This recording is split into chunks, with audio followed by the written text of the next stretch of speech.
السلام علیکم ورحمۃ اللہ وبرکاتہ۔ الحمدللہ رب العالمین والعاقبۃ للمتقین والصلاة والسلام علی سید المرسلین، اما بعد فاعوذ باللہ من الشیطان الرجیم، بسم اللہ الرحمن الرحیم۔ ان المساجد للہ، صدق اللہ مولانا العظیم وصدق رسولہ النبی الامین المتین المبین الکریم۔ ان اللہ وملائکتہ یصلون علی النبی یا ایہا الذین آمنوا صلوا علیہ وسلموا تسلیما۔ اللہ رب محمد صلی اللہ علیہ وسلم، نحن عباد محمد صلی اللہ علیہ وسلم وعلی نبیہ وصحبہ ابد الدہور وکرما۔ خطبہ مسنونہ کے بعد قرآن شریف کی جس آیت پاک کی تلاوت کی، اللہ تعالیٰ اس کے حوالے سے مجھے حق پیغام آپ تک پہنچانے کی توفیق عطا فرمائے۔ آپ حضرات مسجد میں بیٹھے ہوئے ہیں، اللہ کے گھر میں بیٹھے ہیں، اعتکاف کی نیت کر لیں۔ نویت سنت الاعتکاف۔ حضرات، آج کا یہ جو اجلاس جس مسجد میں ہم بیٹھے ہیں، اس مسجد کی تعمیری جدید کے سلسلے میں ہے۔ قابل صد مبارکباد ہیں آپ حضرات کہ آپ نے اتنے اچھے طریقے سے مسجد کو سنوارا۔ اللہ اس کی دونوں جہان میں آپ کو خیرات عطا فرمائے انشاءاللہ۔ آج جو ہماری تقریر کا عنوان ہے وہ مسجد کی اہمیت، مسجد کا مقام اور مرتبہ۔ انشاءاللہ ذہن و فکر و وہم و گمان و خیال کو حاضر کر کر اگر آپ باتوں کو سنیں گے انشاءاللہ، تو آپ جب یہاں سے اٹھیں گے تو اپنے ساتھ کچھ لے کر اٹھیں گے۔ اپنی گفتگو مسلم شریف کی ایک حدیث سے شروع کرنا چاہوں گا۔ عن ابی ہریرہ رضی اللہ تعالیٰ عنہ قال قال رسول اللہ صلی اللہ علیہ وسلم من سلک طریقا یلتمس فیہ علما سہل اللہ لہ طریقا الی الجنہ وما اجتمع قوم فی بیت من بیوت اللہ ویتلون کتاب اللہ وَيَتَدَارَسُونَهُ بَيْنَهُمْ إِلَّا نَزَلَتْ عَلَيْهِمُ السَّكِينَةُ وَغَشِيَتْهُمُ الرَّحْمَةُ وَحَفَّتْهُمُ الْمَلَائِكَةُ وَذَكَرَهُمُ اللَّهُ فِي مَنْ عِندَهُ۔ رواہ مسلم فی صحیحہ۔ پورا مجمع لب کھولے اور جھوم کے بولے سبحان اللہ۔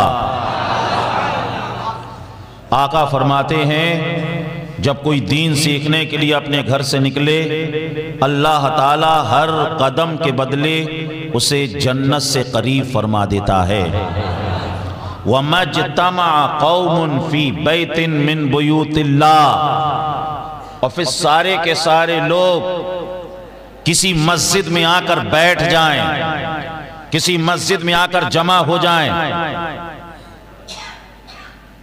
یتلون کتاب اللہ، قرآن شریف کی تلاوت کریں، اور اس کے بعد دین کی باتیں کچھ سیکھنے اور سکھانے لگ جائیں۔ اللہ فرشتوں سے فرماتا ہے، فرشتوں جتنے لوگ مسجد میں بیٹھ کر دین کی باتیں سیکھ رہے ہیں، سکھا رہے ہیں، ان سب کے اوپر رحمت و انوار کی بارشیں برساؤ، ان کو نورانی پروں سے ڈھانپ لو، ان کے دلوں پر سکینہ نازل کرو۔ اور آگے حضور فرما رہے ہیں وَذَكَرَهُمُ اللَّهُ فِي مَنْ عِنْدَهُ، اور وہ فرشتے جو رب کے قرب میں رہتے ہیں، ان فرشتوں کے سامنے اللہ ان کا ذکر فرماتا ہے جو مسجد میں اس کا اور اس کے حبیب کا ذکر کر رہے ہوتے ہیں۔ تو یقیناً گجیڑا نام ہے گاؤں کا، گاجڑا کاجڑا جی کاجڑا. یقیناً آج کاجڑا کے لوگ بڑے ہی خوش نصیب ہیں جو اس مسجد میں بیٹھ کر اللہ رسول کا ذکر کر رہے ہیں. تو سمجھ لو کاجڑا کا ذکر اور اس مسجد کا ذکر اور اس مسجد میں جو لوگ بیٹھے ہیں ان سب کا ذکر خداوند قدوس فرما رہا ہے. ہم بہت گناہگار، ہم بہت سیاکار، ہم بہت خطاکار، ہماری جسم کا رونگٹا گناہوں کے دلدل میں دھسا ہوا پھنسا ہوا ہے، مگر زمین پر مسجد میں ہم نے حضور کا ذکر کیا کیا؟ خالق ارض و سما ہمارا ذکر فرما رہا ہے. جبھی تو اعلیٰ حضرت فرماتے ہیں عرش پہ تازہ چھیڑ چھاڑ، فرش پہ ترپا دھوم دھام. عرش پہ تازہ چھیڑ چھاڑ، فرش پہ ترپا دھوم دھام. ارے کان جدھر لگائیے تیری ہی داستان ہے، کان جدھر لگائیے تیری ہی داستان ہے. اور اعلیٰ حضرت فرماتے ہیں فرش والے تیری شوکت کا علو کیا جانے، فرش والے تیری شوکت کا علو کیا جانے. خسروا عرش پہ اڑتا ہے پھریرا تیرا، خسروا عرش پہ اڑتا ہے پھریرا تیرا. جو مائک والے ہوں اس میں تھوڑی سی دھمک زیادہ ہو رہی ہے، ہلکی سی دھمک کو کم کر دیں، باقی مائک ان کا بہت اچھا ہے. ایک مرتبہ اور جی لگا کر درود شریف پڑھنے اللہم صلی علی سیدنا مولانا محمد بارک وسلم صلاۃ و سلام علیکہ یا رسول اللہ صلی اللہ علیہ وسلم. اور ذرا جی لگا کر مل کر محبت سے کہہ دیں یا رسول اللہ، اور دل کی گہرائیوں سے کہہ دیں یا رسول اللہ، اور مچل کر کہہ دیں یا رسول اللہ. میری جانب بھی ہو جائے اشارہ یا رسول اللہ، میری جانب بھی ہو جائے اشارہ. مل کر بولو میری جانب بھی ہو جائے اشارہ، چمک اٹھے میری تقدیر کا ستارہ. کروں میں پھر مدینے کا نظارہ، کروں میں پھر مدینے کا نظارہ. میری قسمت میں لکھ دو دوبارہ، میری قسمت میں لکھ دو دوبارہ. عزیزان محترم، آج ہم اور آپ اس مسجد کے افتتاحیہ جشن کے اندر حاضر ہیں. آج مسجد کے حوالے سے کچھ باتیں. سب سے پہلی چیز، مسجد کسے کہتے ہیں؟ عربی زبان کا لفظ ہے.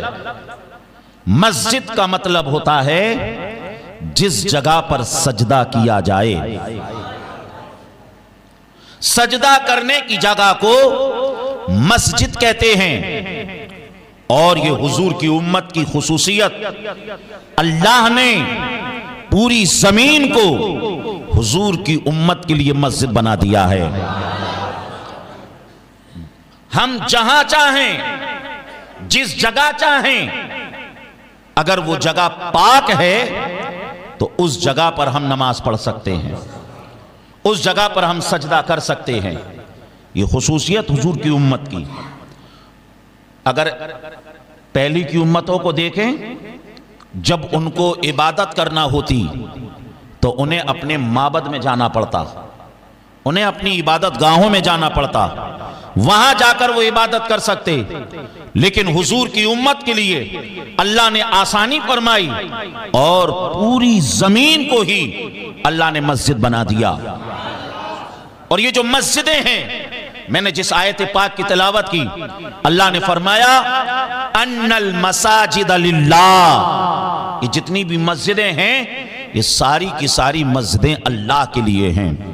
ویسے تو ہر چیز اللہ ہی کی ہے، مگر اللہ نے ان مسجدوں کی نسبت اپنی طرف فرمائی. اس سے ان مسجدوں کا مقام پتا چلا، اس سے ان مسجدوں کا مرتبہ پتا چلا، اس سے ان مسجدوں کی عظمتیں اور رفتیں پتا چلی. عزیزان محترم، اگر ہم روئے زمین کی سب سے پہلی مسجد دیکھیں، اس دنیا کے اندر جو سب سے پہلی مسجد تعمیر ہوئی، اس دنیا کے اندر جو سب سے پہلے اللہ کا گھر بنا وہ کون سا گھر؟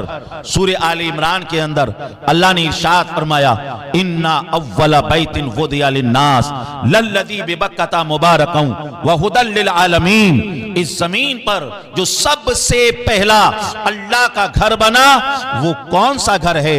وہ بیت اللہ ہے، وہ خانہ کعبہ ہے، وہ مسجد حرام ہے۔ اور بخاری شریف کی روایت آقا کریم صلی اللہ علیہ وسلم سے پوچھا گیا یا رسول اللہ علیہ السلام سرکار ہمیں بتائیں اس زمین پر سب سے پہلی کون سی مسجد تعمیر ہوئی؟ اس زمین پر سب سے پہلے کس مسجد کو بنایا گیا؟ اس زمین پر سب سے پہلے کون سی مسجد کا اسٹرکچر کھڑا ہوا؟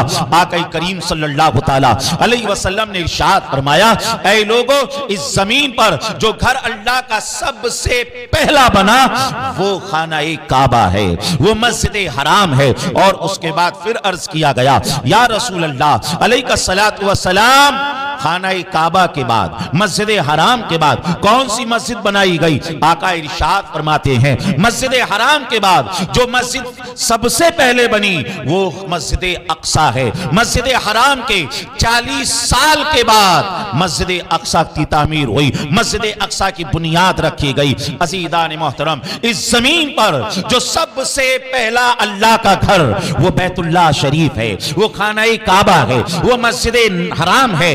کس نے تعمیر فرمایا؟ حضرت آدم علیہ السلام نے تعمیر فرمایا۔ عزیزان محترم سب سے پہلے گھر کی تعمیر کے بارے میں پتا چلا، اور اسی کے ساتھ ساتھ آقا کریم صلی اللہ تعالی علیہ وسلم نے اپنی حیات طیبہ میں سب سے پہلے کس مسجد کی بنیاد کو رکھا؟ جب سرکار کی سیرت کو ہم پڑھتے ہیں تو یہ بات ہمیں ملتی ہے نبی کریم صلی اللہ تعالی علیہ وسلم جب ہجرت فرما کر آپ مکہ سے مدینہ شریف پہنچے، اور مدینہ شریف پہنچنے سے پہلے آپ قباء کی سرزمین پر جب آپ نے قیام فرمایا، سرکار صلی اللہ تعالی علیہ وسلم جب قباء کی سرزمین پر پہنچے، یہ قباء کیا ہے؟ یہ مدینے سے پہلے ایک بستی ہے، تقریباً مدینے سے 3 کلو پہلے یہ بستی پڑتی ہے۔ سرکار نے وہاں پر قیام فرمایا، سرکار وہاں پر کچھ دن رکے۔ آقا کریم صلی اللہ علیہ وسلم نے قباء کی سرزمین پر رک کر کیا کیا؟ سرکار نے ایک مسجد کا سنگ بنیاد رکھا۔ عزیزان محترم وہ کون سی مسجد تھی جسے مسجد قباء کہا جاتا ہے؟ قرآن عظیم والفرقان حمید کے اندر اللہ تبارک و تعالیٰ نے اس مسجد کا ذکر فرماتے ہوئے آیت نازل فرمائی۔ قرآن کہہ رہا ہے لَمَسْجِدٌ أُسِّسَ عَلَى التَّقْوَى، اے لوگو مسجد قباء کی جو بنیاد رکھی گئی ہے وہ تقوی کے اوپر رکھی گئی ہے۔ پتا کیا چلا؟ معلوم کیا ہوا؟ ہم جس مسجد کی بنیاد رکھیں ہمارا مقصد یہ ہونا چاہیے ہمارا مولا ہم سے راضی ہو جائے، ہمارا پروردگار ہم سے راضی ہو جائے۔ مولا ہم نے اپنی حیثیت سے تیرے گھر کو بنایا، مولا تو اس کی برکت سے ہمارے گھروں کو شاد فرما دے، ہمارے گھروں کو آباد فرما دے۔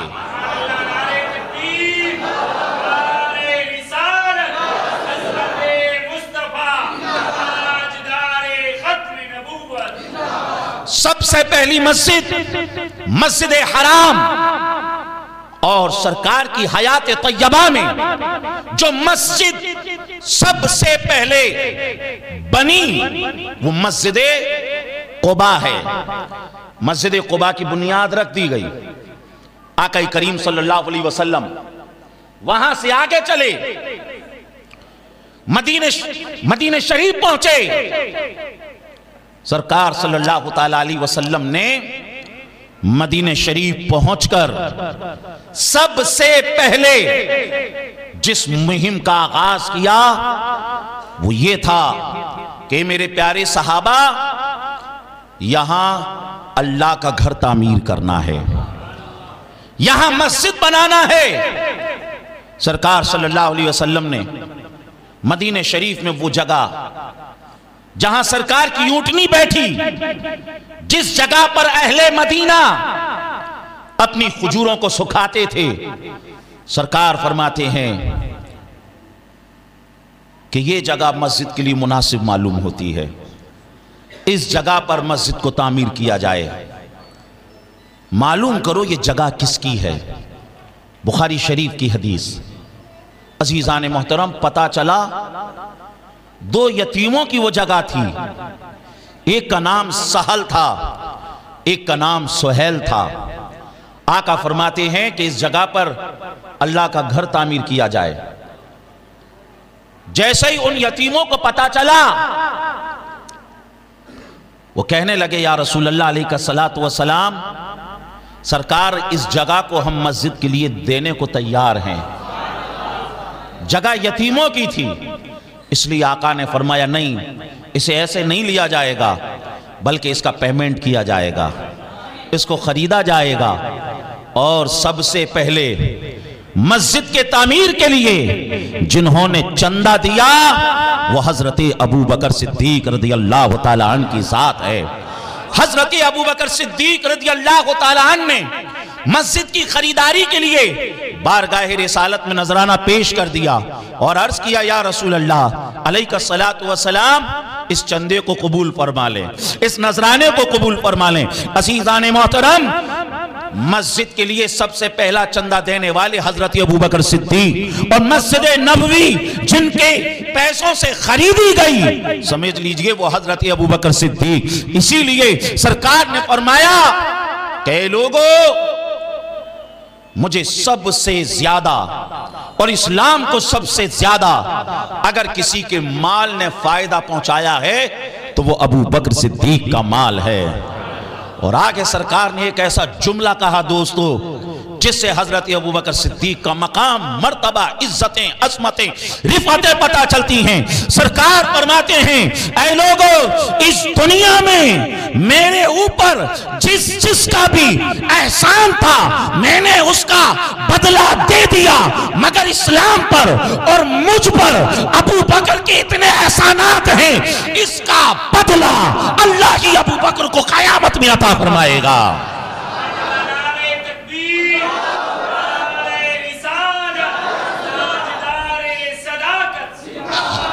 عزیزان محترم، حضرت ابو بکر صدیق نے پیسے پیش کیے، سرکار صلی اللہ علیہ وسلم نے ان یتیموں کو ان پیسوں کو دے دیا، اور اس کے بعد وہاں پر مسجد کی تعمیر کا کام شروع کر دیا گیا۔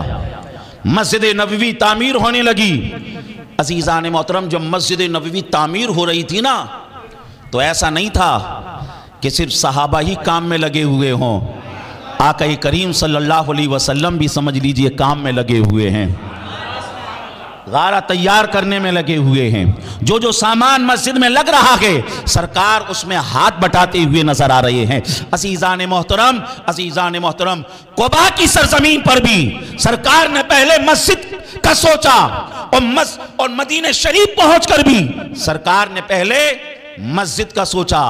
مدینہ پہنچ کر سرکار نے یہ فکر نہ کی کہ میں کہاں رہوں گا، میرے اہل و عیال کہاں رہیں گی، میری ازواج کہاں رہیں گی، ہم کہاں سوئیں گے۔ عزیزان محترم، سرکار نے سب سے پہلے اللہ کے گھر کے بارے میں سوچا۔ یہاں سے یہ ذہن دیا اے لوگو، اگر تم اللہ کے گھر کے بارے میں سوچو گے، اللہ کے گھر کے لیے کوشش کرو گے، تو اللہ تمہارے گھروں کو شاد فرما دے گا، اللہ تمہارے گھروں کو آباد فرما دے گا۔ تو اس لیے مسجد کی تعمیر بڑی اہم چیز ہے۔ قرآن شریف میں اللہ نے فرمایا انما یامر مساجد اللہ من آمن باللہ والیوم الآخر۔ اور مسجد کو کون تعمیر کرتے ہیں، مسجد کو کون آباد کرتے ہیں؟ وہ لوگ آباد کرتے ہیں جو اللہ پر ایمان لاتے ہیں، وہ لوگ آباد کرتے ہیں جو آخرت پر ایمان رکھتے ہیں، وہی تو مسجد کی تعمیر کرتے ہیں۔ بتائیے اگر آخرت پہ ایمان ہی نہیں ہوگا تو آدمی یہ سوچے گا نا اتنی محنت سے میں نے پیسہ کمایا، اتنی مشقت سے میں نے پیسہ کمایا، میں کیوں چندے میں دے دوں؟ ارے جب اس کا آخرت پہ یقین ہوگا تبھی نا مسجد میں خرچہ کرے گا۔ مشکات کی حدیث حضور نے فرمایا من بنا للہ مسجدن بنا اللہ لہو بیتن فی الجنہ۔ جو کوئی زمین پر مسجد تعمیر کرتا ہے اللہ تعالی جنت میں اس کے لیے گھر تعمیر فرما دیتا ہے۔ اب بتائیے زمین پر مسجد کون قائم کرے گا؟ ارے جس کا آخرت پر یقین ہوگا، جس کا جنت پر یقین ہوگا، جس کا اس بات پر یقین ہوگا کہ میں جو مسجد بنا رہا ہوں اللہ اس کا صلہ مجھے عطا فرمائے گا۔ اور جانتے ہیں اس حدیث کی شرح میں علماء بیان کرتے ہیں کہ ایسا نہیں کہ ایک آدمی پوری جگہ کو خریدے، اس کو وقف کرے اور وہاں پر مسجد کو تعمیر کرے، تب اللہ اس کے لیے جنت میں ایک محل عطا فرمائے گا، جنت میں اس کو جنتی گھر اور جنت کا بنگلہ عطا فرمائے گا۔ نہیں، علماء بیان فرماتے ہیں جس جگہ پر مسجد تعمیر ہو رہی ہے یہ اپنی حلال کمائی میں سے اللہ کی رضا کی خاطر اپنی حیثیت کے مطابق اگر اس میں حصہ لے لے گا، ایک بوری سیمنٹ کے ذریعے، اگر ایک اینٹ کے ذریعے، اگر 1 روپے کے ذریعے بھی مسجد کی تعمیر میں حصہ لے لے، اگر وہ 1 روپیہ، 1 بوری سیمنٹ، اگر وہ 1 اینٹ اللہ کی بارگاہ میں قبول ہو گئی تو سمجھ لو اللہ اسی کی وجہ سے اسے جنت میں ایک محل عطا فرما دے گا۔ تو یہاں الحمدللہ یہ مسجد یہ جو چمک رہی ہے، اس کے اندر جو ٹائلسیں لگی ہوئی ہیں، اس کے اندر جو کام نظر آ رہا ہے، عزیزان محترم سمجھ لیجئے اگر خلوص کے ساتھ دیا ہے اور اللہ نے قبول فرما لیا تو اللہ ایک ایک ٹائلز کے بدلے یہاں کے لوگوں کو، امداد کرنے والوں کو جنت کے اندر ایک ایک بنگلہ عطا فرمائے گا۔ تو مسجد کی تعمیر بڑی اہم چیز، اور جس جگہ پر آپ بیٹھے ہیں یہ مسجد، آقا نے کیا فرمایا؟ مسلم شریف کی حدیث، عن ابی ہریرہ ان النبی صلی اللہ علیہ وسلم قال احب البلاد الى اللہ مساجدها وَأَبْغَضُ الْبِلَادِ إِلَى اللَّهِ أَسْوَاقُهَا رواہ مسلم فی صحیحہ، صحیح مسلم کی حدیث ہے۔ حضور نے فرمایا اے لوگو، اس زمین پر اللہ کو جو جگہ سب سے پیاری ہے وہ مسجدیں ہیں۔ سب سے پیاری جگہ اللہ کے نزدیک کون سی؟ مسجد۔ تو سمجھ لیجئے آپ اس وقت سب سے پیاری جگہ پر بیٹھے ہوئے ہیں۔ اور ایک حدیث آپ نے بارہا سنی ہوگی، بخاری شریف کی حدیث ہے، ما بین بیتی روض من ریاض الجنہ، کہ جو جگہ میرے ممبر اور میرے حجرے کے درمیان ہے یہ جنتی کیاریوں میں سے ایک کیاری ہے۔ یہ ریاض الجنہ، یہ جنت کی کیاری، جنت کی کیاری۔ اب لوگ جو عمرہ کرنے کے لیے جاتے ہیں، عمرہ کرنے کے لیے جاتے ہیں، مسجد نبوی میں جا کر نماز ادا کرتے ہیں، اور مسجد نبوی میں نماز ادا کرنے کے ساتھ ساتھ ریاض الجنہ میں بھی نماز ادا کرتے ہیں، اور جب لوٹ کر آتے ہیں تو بتاتے ہیں نا ریاض الجنہ میں نے فجر پڑھی، ریاض الجنہ میں ظہر پڑھنے کے لیے میں جو ہے فجر کے بعد صحیح رکا رہا، ریاض الجنہ میں بیٹھنے کا موقع ملا۔ مطلب جو ریاض الجنہ میں جس نے وقت گزار لیا گویا کہ اس نے جنت میں وقت گزار لیا۔ اعلیٰ حضرت نے فرمایا ایک طرف روزے کی جالی، ایک طرف منبر کا نور، بیچ میں جنت کی پیاری پیاری کیاری، واہ واہ۔ تو لوگ بتائیں گے کہ جنت کی کیاری میں ہم نے وقت گزارا۔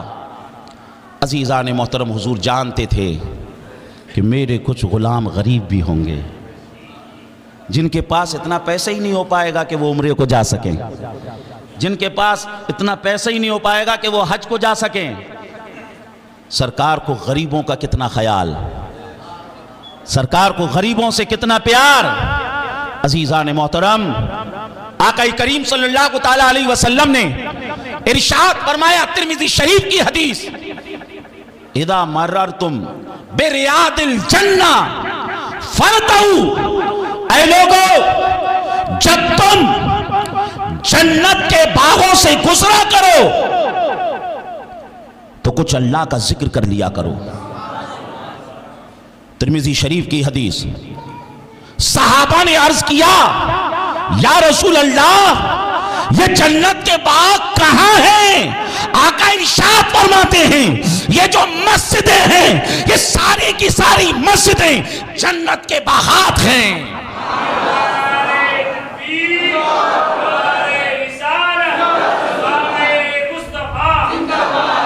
تو اس لیے جو آدمی اگر مسجد نبوی نہ پہنچ سکا اور اپنے محلے کی مسجد ہی میں اس نے کچھ وقت گزار لیا تو سمجھ لیجئے اس نے بھی جنت کے باغ کے اندر اپنے وقت کو گزار لیا۔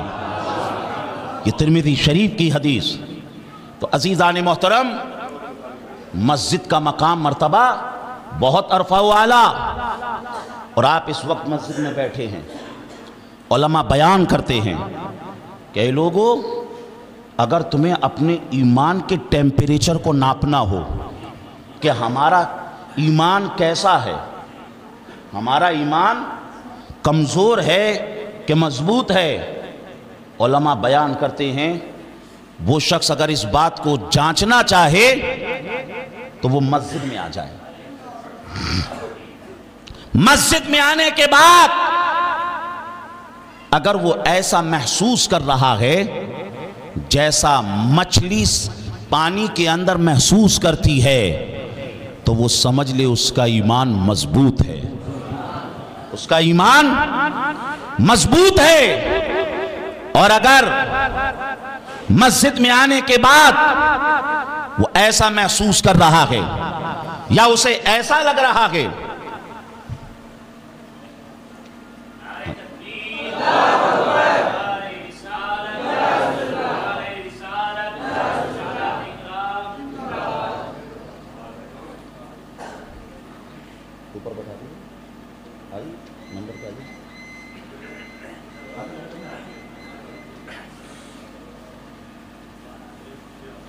ماشاءاللہ جی لگا کر کہہ دیں سبحان اللہ، اور مچل کر کہہ دیں سبحان اللہ، الحمدللہ، اللہ اکبر۔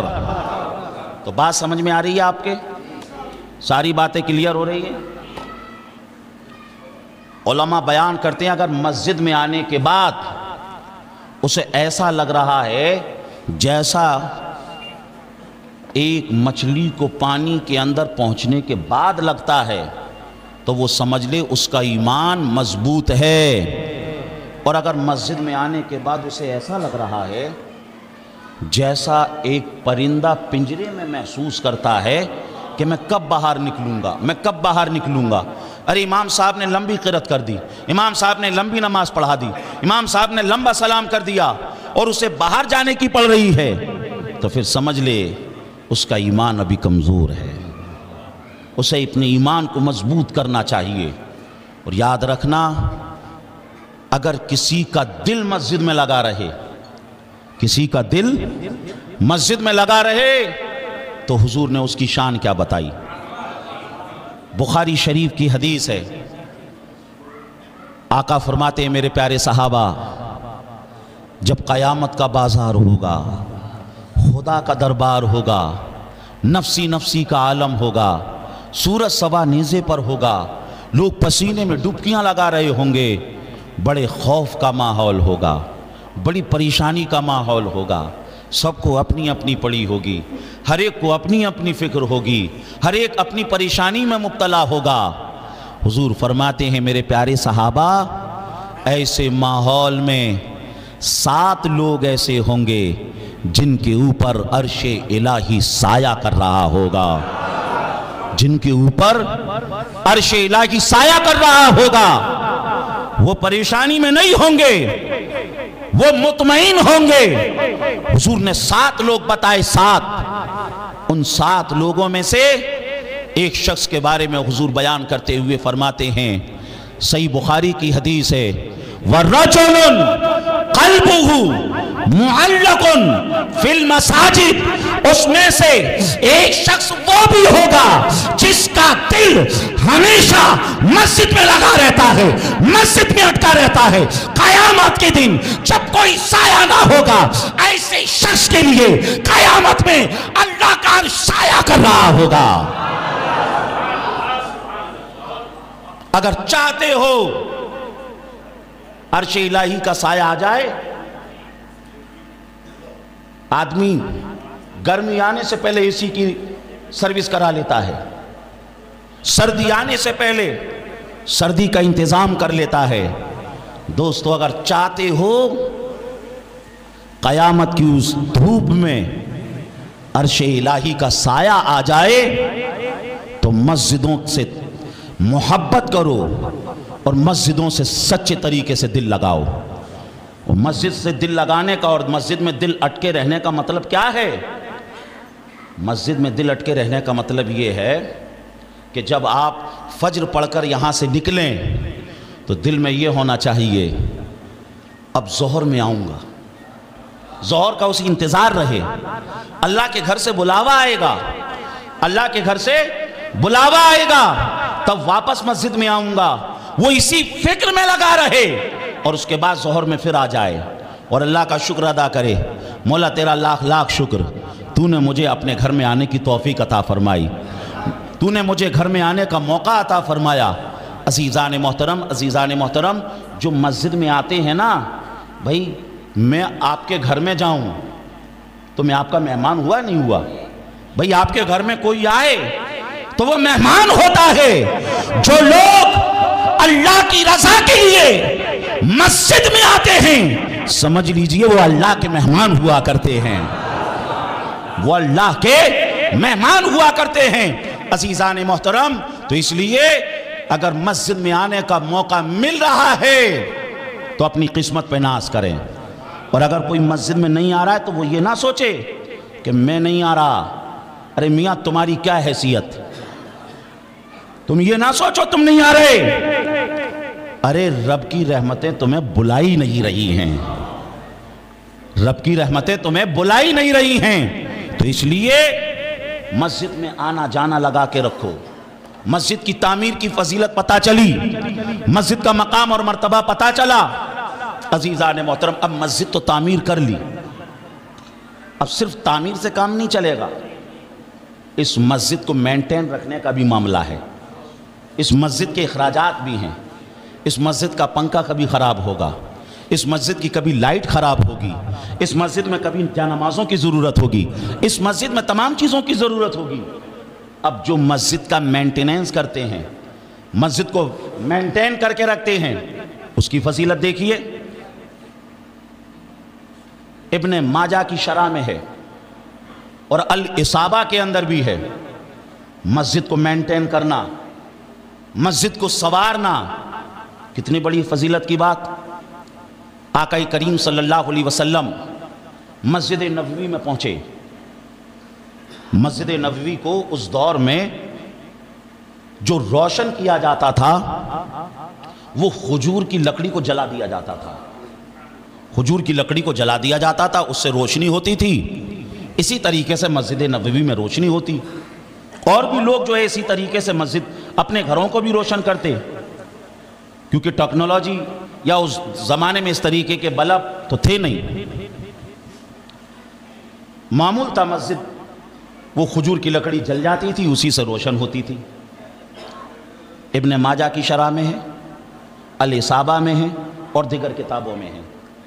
ایک رات سرکار مسجد نبوی میں پہنچے، رات جمعے کی تھی، سرکار نے دیکھا کہ مسجد کے اندر روشنی ہے، اور آج جو مسجد میں روشنی تھی نا وہ کھجور کی لکڑی سے نہیں تھی، بلکہ آج مسجد نبوی کے اندر قندیلیں لٹکی ہوئی تھیں، آج مسجد نبوی کے اندر اچھے اعلیٰ قسم کے فانوس لگے ہوئے تھے۔ آقا کریم صلی اللہ علیہ وسلم نے جب یہ دیکھا تو سرکار بڑے خوش ہوئے، اور سرکار نے فرمایا اے میرے پیارے صحابہ، اللہ کے گھر کو اس طریقے سے کس نے روشن کیا ہے؟ اللہ کے گھر کو اس طریقے سے کس نے منور کیا ہے؟ صحابہ نے عرض کیا یا رسول اللہ، تمیمداری ہے نا، تمیمداری. سرکار انہوں نے یہ فانوس لٹکائے ہیں، انہوں نے ان قندیلوں کا اہتمام کیا ہے. حضرت تمیمداری بزنس مین تھے، تاجر تھے، ملک شام گئے. جب ملک شام میں انہوں نے دیکھا کہ وہاں پر فانوس ہیں، وہاں پر قندیلیں ہیں، لوگ اپنے گھروں کو اور تمام جگہوں کو اس سے منور کیے ہوئے ہیں. حضرت تمیمداری نے سوچا کہ میں یہاں سے کچھ قندیلیں لے چلتا ہوں اور ان قندیلوں کو مسجد نبوی کو اندر لٹکاؤں گا، مسجد نبوی کو منور کروں گا، مسجد نبوی کو روشن کروں گا. حضرت تمیمداری ان قندیلوں کو لے کر آئے اور اپنے خادم سے کہا کہ ان قندیلوں کو تیار کر لو، ان فانوسوں کو سیٹ کر لو، اور اس کے بعد ان قندیلوں کو مسجد کے اندر جلا دیا گیا، روشن کر دیا گیا. عزیزان محترم سرکار کیسے خوش ہوئے، کیسے خوش ہوئے، کیسے خوش ہوئے. آقا ارشاد فرماتے ہیں اے تمیمداری، نورت الاسلام نورک اللہ فی الدنیا والآخرہ. اے تمیمداری، تو نے آج اسلام کو روشن کر دیا، اسلام کو منور کر دیا. تو نے جو مسجد کو روشن کیا ہے، گویا کہ اسلام کو روشن کر دیا. اس روشنی کی وجہ سے مولا تجھے دنیا میں بھی چمکائے اور تجھے آخرت میں بھی چمکائے.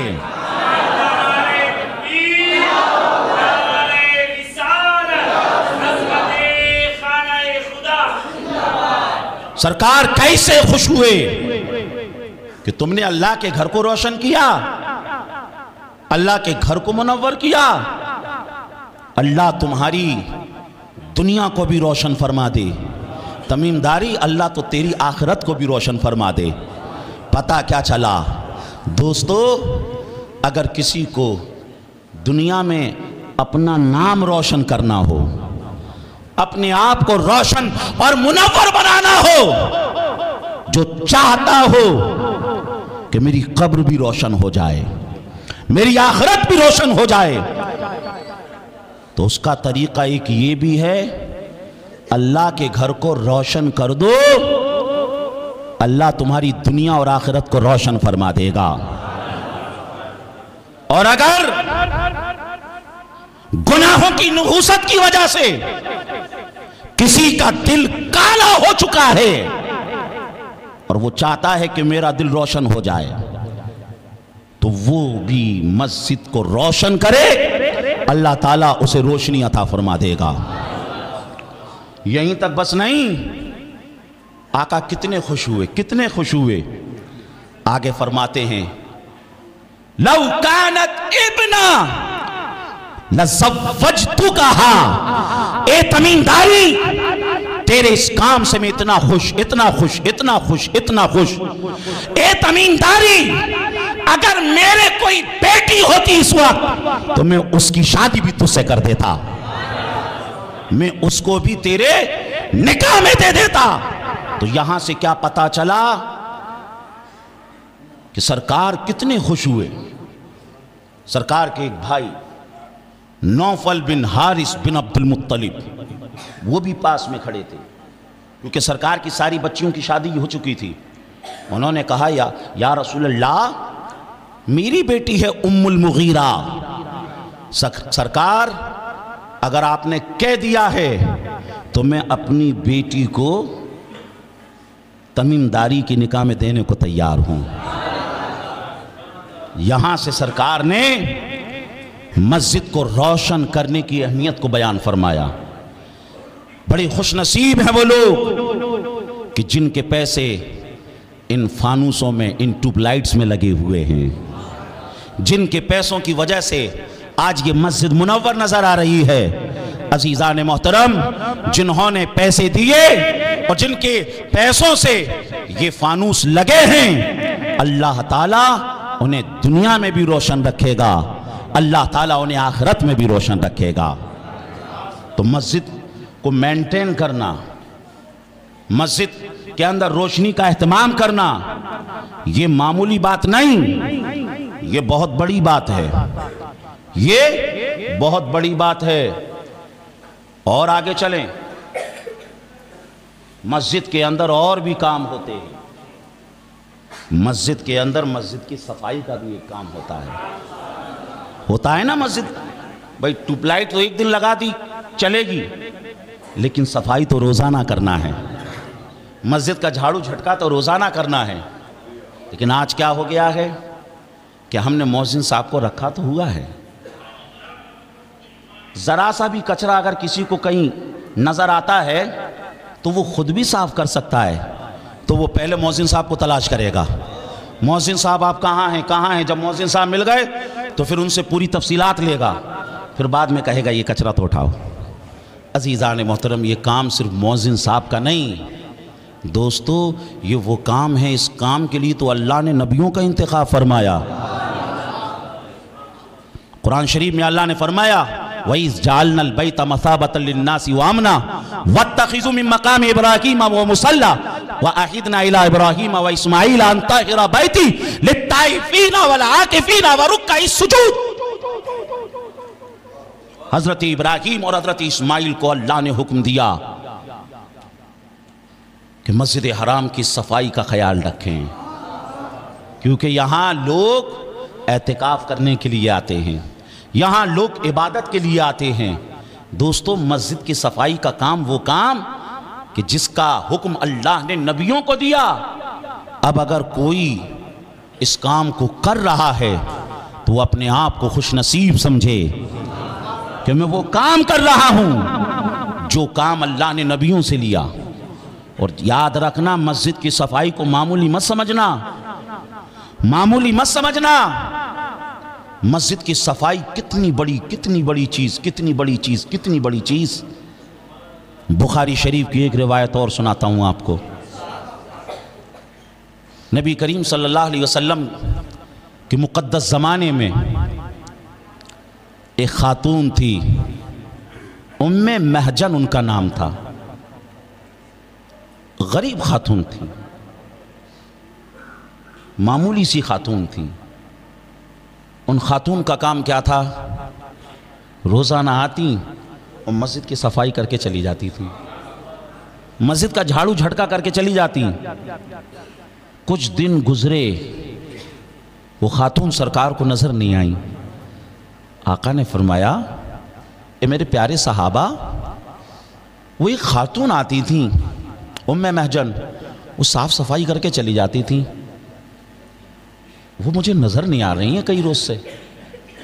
صحابہ نے عرض کیا یا رسول اللہ، ان کا تو وصال ہو گیا. آقا نے فرمایا ان کا وصال ہو گیا؟ تم نے مجھے بتایا نہیں؟ صحابہ نے کہا یا رسول اللہ، معمولی خاتون تھیں، غریب تھیں، سرکار آپ کا وقت بہت قیمتی، ہم نے آپ کو بتانا مناسب نہیں سمجھا اور ہم نے ہی ان کی آخری تمام رسومات کو ادا کر دیا. اعلیٰ حضرت فرماتے ہیں غم زدوں کو رضا مزدہ دیجے کے ہیں، غم زدوں کو رضا مزدہ دیجے کے ہیں، بے کسوں کا سہارا ہمارا نبی، بے کسوں کا سہارا ہمارا نبی.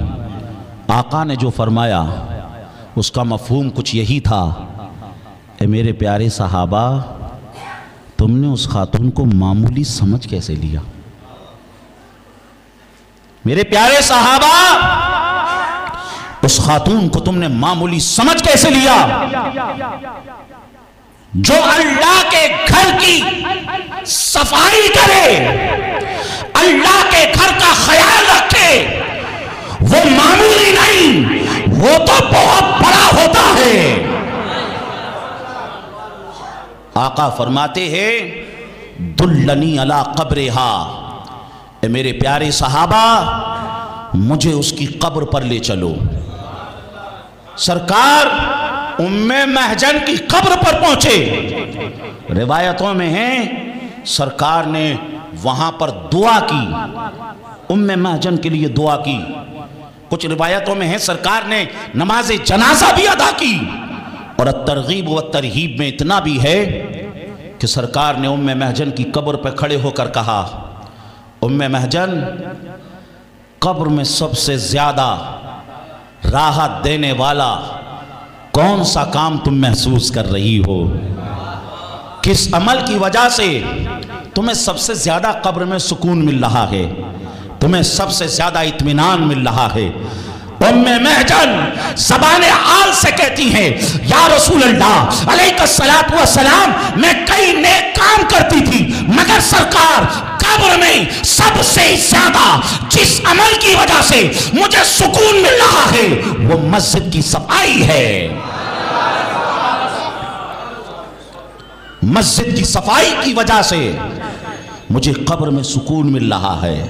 دوستو، مسجد کی صفائی وہ کام ہے، اگر آدمی چاہتا ہے کہ میرے دل کی صفائی ہو جائے، میرا دل منور ہو جائے، میرا قلب چمکنے لگ جائے، میرے ظاہر کی طرح میرا باطن بھی تابناک ہو جائے، تو وہ مسجد کی صفائی کا خیال رکھا کرے، وہ مسجد کی صفائی کا اہتمام کیا کرے، کیونکہ مسجد کی صفائی بہت عظمت والی چیز ہے، مسجد کی صفائی بہت رفعت والی چیز ہے۔ عزیزان محترم، اور اگر اللہ نے آپ کو یہ موقع عطا فرمایا ہے کہ آپ مسجد کے ٹرسٹی ہیں، آپ مسجد کمیٹی میں شامل ہیں، تو سمجھ لیجئے اس منصب کا بھی بیجا استعمال نہ کریں۔ مسجد کے جو ٹرسٹیان ہیں، پہلے تو وہ اپنی ذمہ داری کو اس طریقے سے محسوس کریں کہ ہماری صرف یہ ذمہ داری نہیں کہ ہمیں صرف مسجد کا خیال رکھنا ہے، بلکہ ان کی ذمہ داری یہ بھی ہے انہیں مسجد کے نمازیوں کا بھی خیال رکھنا ہے۔ ہر مسجد کا جو ٹرسٹ ہے وہ اس بات کے اوپر نظر رکھے کہ اس مسجد سے کتنے گھر جڑے ہوئے ہیں، اور اس تمام نمازیوں کی تفصیلات بھی ہونی چاہیے کہ اس مسجد کا کون سا نمازی کس حال میں ہے۔ اگر اس کا حال بے حال ہے یا اسے کسی طریقے کی تکلیف پریشانی ہے تو مسجد کے ذمہ داروں کی یہ بھی ذمہ داری ہے کہ وہ اس کے حال کو دریافت کریں۔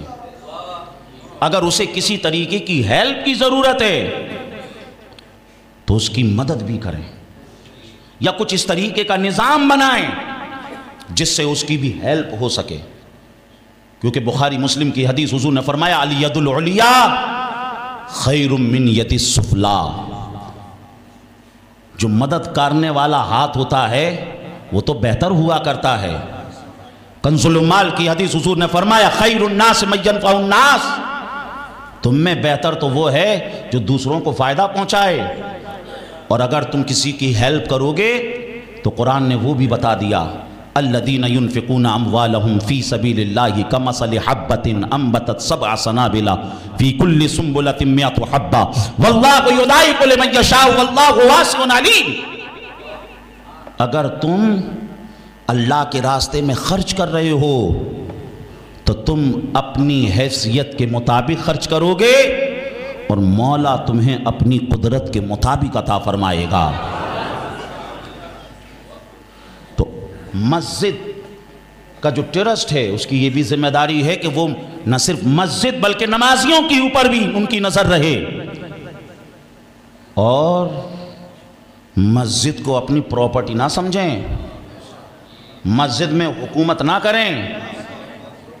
یاد رکھنا مسجد اللہ کا گھر ہے۔ جب کتابوں کا مطالعہ کرتے ہیں تو ہمیں ہارون رشید کے تعلق سے ایک بات ملتی ہے۔ ہارون رشید نے اپنی بیوی سے کہہ دیا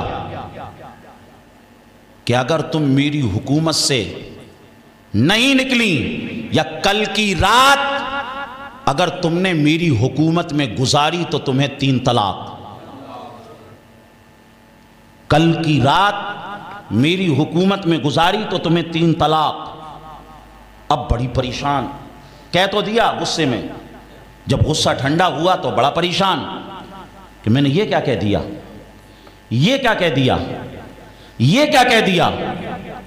کیونکہ ہارون رشید کی جو خلافت تھی، اس کی جو حکومت تھی، اس کی جو سلطنت تھی، ایک طرف چائنا کی حدود کو ٹچ کر رہی تھی اور دوسری طرف فرانس کی حکومت کو ٹچ کر رہی تھی. فرانس کی حدود تک اس کی حکومت پھیلی ہوئی تھی اور اس زمانے میں فاسٹ سے فاسٹ سروس ایسی نہیں تھی کہ وہ اس کی حکومت سے نکل جاتی.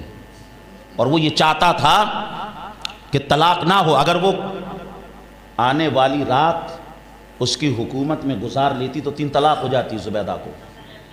اور وہ یہ چاہتا تھا کہ طلاق نہ ہو.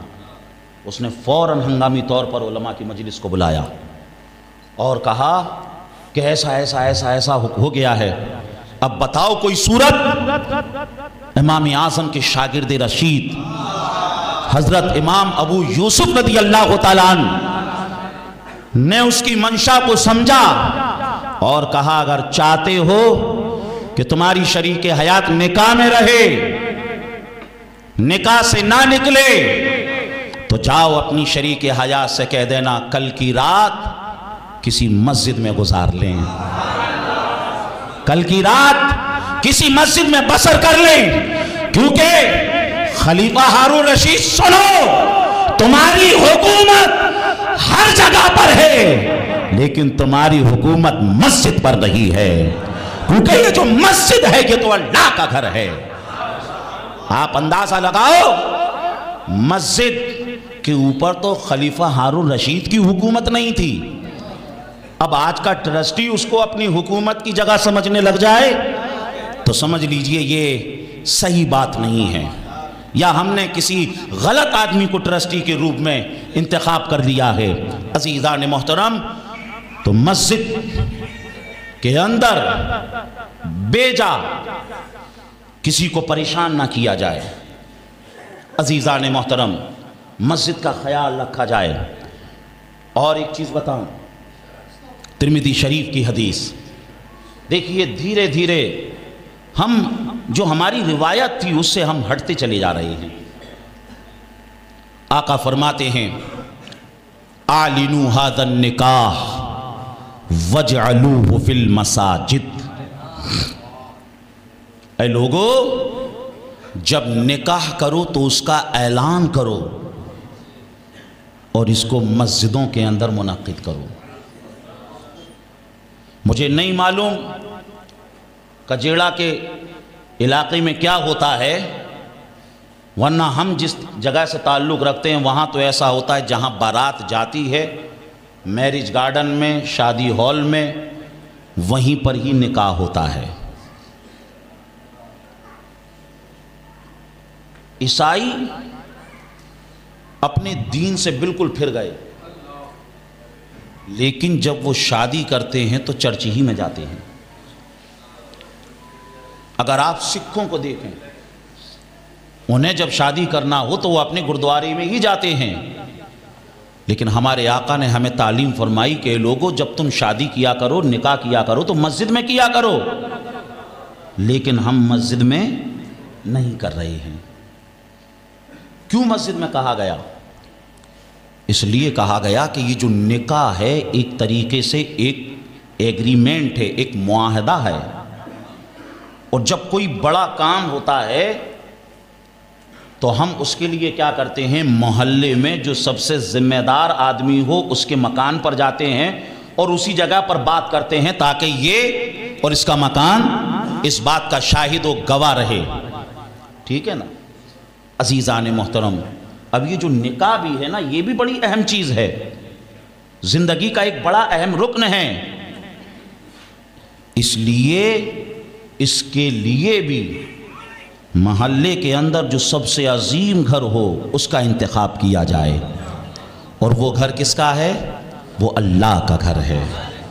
تو اس لیے مسجد میں آؤ اور مسجد میں آ کر نکاح کرو. اور دوسری بات کیا ہو سکتی ہے؟ وہ یہ بھی ہو سکتی ہے کہ ہمارے تمہارے اور ساری کائنات کے باپ حضرت آدم علیہ السلام کا جو نکاح ہوا وہ جنت میں ہوا. حضرت آدم کا نکاح جنت میں ہوا. اولاد آدم کو چاہیے کہ جب وہ بھی نکاح کرے، ارے باپ کا نکاح جنت میں ہوا، اب ہم جنت میں تو نہیں جا سکتے، اب ہم کیا کر سکتے ہیں؟ ہم مسجد میں آ سکتے ہیں، اور یہ جو مسجد ہے یہ مسجد بھی جنت کے باغوں میں سے ایک باغ ہے۔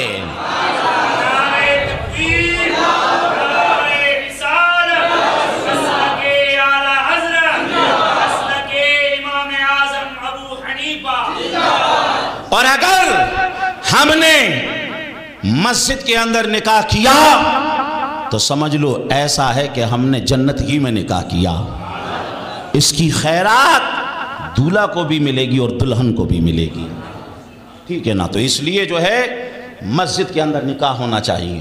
ماشاءاللہ آپ کی بہت عالی شان مسجد ہے، اگر یہاں پر نکاح مسجد میں ہوتے ہیں تو بہت اچھی بات ہے، اور نہیں ہوتے ہیں تو مسجد میں کیا کریں، کیونکہ جتنے بھی لوگ شریک ہوں گے وہ سارے کے سارے پاک صاف لوگ شریک ہوں گے، ٹھیک ہے نا؟ اس کی خیرات، اللہ کے گھر کی خیرات ہمیشہ دولہا کو بھی ملے گی اور دلہن کو بھی ملے گی۔ عزیزان محترم، تو اس لیے مسجد کی جتنی فضیلت بیان کی جائے، بے شمار حدیثیں ہیں، بے شمار حدیثیں۔ ارے امام بخاری نے بخاری شریف میں تقریباً 55 ابواب مسجد کے تعلق سے بخاری شریف میں قائم فرمائے ہیں۔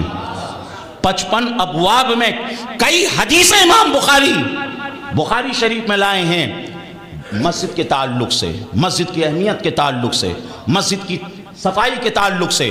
تو اس لیے ہمیں مسجدوں کا خیال رکھنا چاہیے، اور یاد رکھنا ایسا نہ ہو کہ مسجد تو بنا لی پل بھر میں ایمان کی حرارت والوں نے، مسجد تو بنا لی پل بھر میں ایمان کی حرارت والوں نے، من اپنا پرانا پاپی تھا برسوں میں نمازی بن نہ سکے، من اپنا پرانا پاپی تھا برسوں میں نمازی بن نہ سکے۔ دوستو اتنی عالی شان مسجد بنائی ہے تو اس کو ہمیں سجدوں سے آباد بھی کرنا ہے، اس مسجد میں ہمیں آنا بھی ہے، اور جب مسجد میں آؤ گے تو کیا ہوگا؟ بخاری مسلم کی متفق علیہ حدیث سنیے، عن ابی ہریرہ رضی اللہ تعالی عنہ قال رسول اللہ صلی اللہ علیہ وسلم ارأیتم لو ان نہرا بباب احدکم یغتسل فیہ کل یوم 5 هل يبقى من درنه شيء؟ قالوا لا يبقى من درنه شيء قال فذلك مثل صلوات الله الخمس يمحو الله بهن الخطايا رواه البخاری فی صحیحہ ورواه مسلم فی صحیحہ۔ پورا مجمع لب کھولے، ہاتھوں کو بلند کرے اور حدیث کے نام پر جھوم کے بولے سبحان اللہ، ہاتھوں کو بلند کر کے بولو سبحان اللہ۔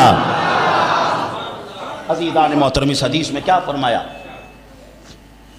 حضور فرماتے ہیں اے میرے پیارے صحابہ بتاؤ، کسی کے گھر کے سامنے ارأیتم لو ان نہرا بباب احدکم، کسی کے گھر کے سامنے ایک نہر جاری ہو اور وہ اس میں 5 مرتبہ غسل کرے، 5 مرتبہ نہائے، بتاؤ کیا اس کے بدن پر کوئی میل کچیل باقی رہے گا؟ صحابہ عرض کرتے ہیں نہیں یا رسول اللہ۔ پھر سرکار نے فرمایا یہ مثال 5 نمازوں کی بھی ہے۔ دوستو اگر چاہتے ہو گناہوں کے میل کچیل ہمارے بدن سے دور ہو جائیں تو ہمیں مسجد میں آنا ہوگا، نمازوں کو پابندی کے ساتھ ادا کرنا ہوگا۔ نمازوں کو ادا کریں گے تو سمجھ لیجئے اللہ تبارک و تعالی گناہوں کے میل کو ختم فرما دے گا، میل ختم فرما دے گا، اور سجدوں کی وجہ سے پیشانی کو چمکا دے گا۔ سیماہم فی وجوہہم من اثر السجود، کہ اللہ تعالیٰ پیشانیوں کو سجدے کی وجہ سے چمکا دیتا ہے، اللہ پیشانیوں کو سجدے کی وجہ سے چمکا دیتا ہے۔ اور نماز کے اندر جو سب سے عظیم چیز وہ سجدہ، اور جس جگہ پر سجدہ کیا جاتا ہے اسی جگہ کو مسجد بھی کہتے ہیں، ٹھیک ہے نا؟ نماز میں جس رکن کی وجہ سے مسجد کا نام دیا گیا وہ کیا؟ سجدہ۔ تو اس لیے سجدوں کا اہتمام کریں، سجدوں سے پیشانی میں چمک پیدا ہوتی ہے۔ آپ نے دیکھا ہوگا کوئی آدمی اگر کسی روشنی کے سامنے کھڑا ہو جائے تو بتائیے اس کا چہرہ روشن ہو جاتا ہے، چمکنے لگتا ہے۔ ٹیوب لائٹ کے سامنے کھڑے ہیں تو ٹیوب لائٹ کی وجہ سے چمکنے لگ جاتا ہے۔ کوئی آدمی سورج کے سامنے کھڑا ہے تو سورج کی روشنی جب اس کے کپڑوں پر، اس کے بدن پر، اس کے چہرے پہ چمکتی پڑتی ہے تو وہ چمکنے لگتا ہے، چمکتا ہے۔ اور یہ چمک کب تک رہتی ہے؟ جب تک کہ اس روشنی کے سامنے کھڑا ہوتا ہے تب تک چمک رہتی ہے۔ روشنی کے سامنے سے ہٹا، چمک ختم ہو گئی۔ عزیزان محترم، لیکن جب بندہ نماز پڑھتا ہے، سجدہ کرتا ہے، تو کیا ہوتا ہے؟ انی وجہت وجہی للذی فطر السماوات والارض حنیفا وما انا من المشرکین ان صلاتی ونسکی ومحیای ومماتی للہ رب العالمین۔ جب بندہ سجدہ کرتا ہے تو وہ اللہ کی طرف متوجہ ہوتا ہے، اور اللہ کی طرف جب متوجہ ہوتا ہے تو کیا ہوتا ہے؟ ارے اللہ کا نور کیسا نور؟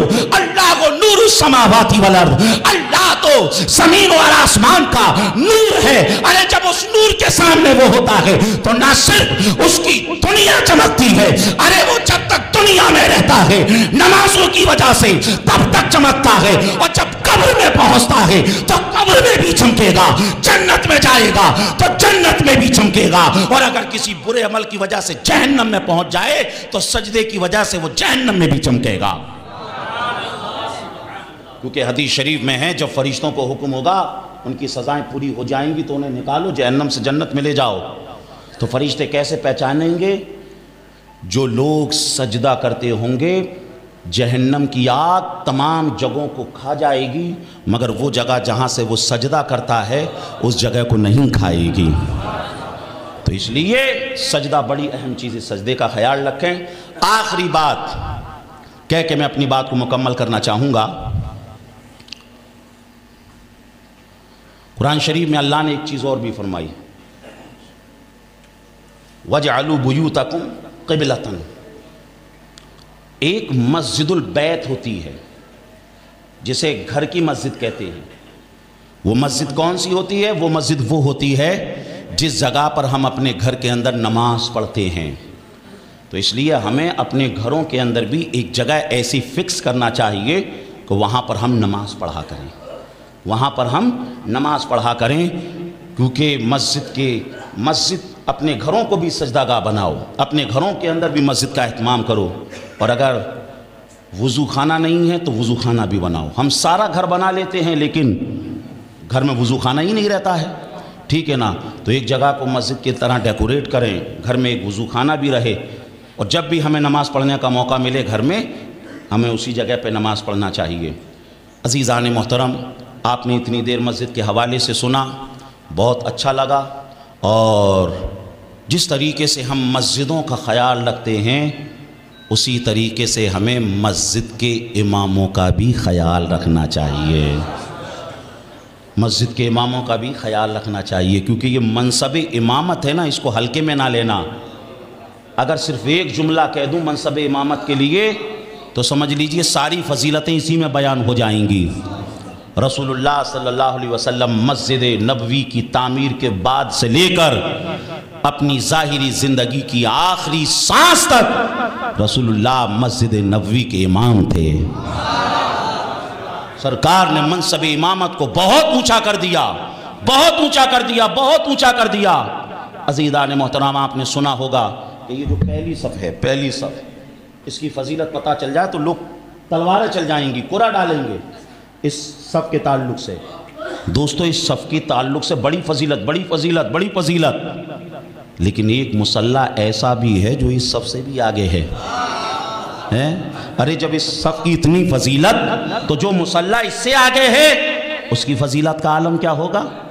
اور بتاؤ، جب وہ فضیلت والا مصلی ہے تو اس مصلی پر جو مصلی ہوگا، جو امام ہوگا، اس کی فضیلت کا عالم کیا ہوگا؟ اس کی عظمت و رفعت کا عالم کیا ہوگا؟ تو اس لیے مسجدوں کا بھی خیال رکھیں، مسجد کے اماموں کا بھی خیال رکھیں۔ جن حضرات نے اس مسجد کی تعمیر میں حصہ لیا، اس کو اس طریقے سے بنایا سوارا، واقعی قابل مبارکباد ہیں۔ اللہ اس کی جزا دونوں جہان میں عطا فرمائے۔ مولا تعالیٰ بیان میں کسی طرح کی غلطی ہو اس کو اپنے فضل و کرم سے معاف فرمائے۔ استغفر اللہ ربی من کل ذنب واتوب الیہ۔ اور ساتھی، یہاں پر جو ہم آئے، کمیٹی والوں نے تو بلایا ہی، ساتھ ہی ساتھ ہمارے مولانا محسن رضا صاحب جو کہ راجکوٹ سے تشریف لائے اور آج کے اس پروگرام کی وجہ سے یہاں رکے، اور نہ صرف رکے بلکہ سمجھ لیجئے پروگرام ہونے کے بعد آدمی ایسی چھوڑ دیتا ہے تقریر کرنے والوں کو، لیکن الحمدللہ انہوں نے کہا ہم اپنا پورا وقت دیں گے اور حضرت آپ کو ایئرپورٹ تک بھی پہنچائیں گے، ٹھیک ہے نہیں؟ ورنہ تو ہوتا ہے کہ آدمی کا کام نکل گیا، آپ اپنے راستے ہم اپنے راستے، ٹھیک ہے نا؟ مگر الحمدللہ پرسوں سے یہ ساتھ میں ہیں، اللہ تعالیٰ انہیں بھی برکتیں عطا فرمائے، دین کا شوق ہے، جذبہ ہے، اللہ ان کی خدمات کو قبول فرمائے۔ اس مسجد کے امام صاحب آپ ہی ہیں میرے خیال سے، اللہ تعالیٰ امام صاحب کو برکتیں عطا فرمائے اور اس مسجد کے نمازیوں کو، کجیڑا کے لوگوں کو خوب شاد رکھے، آباد رکھے، اللہ تعالیٰ آپ سے دین کا کام لیتا رہے۔ السلام علیکم ورحمۃ اللہ وبرکاتہ۔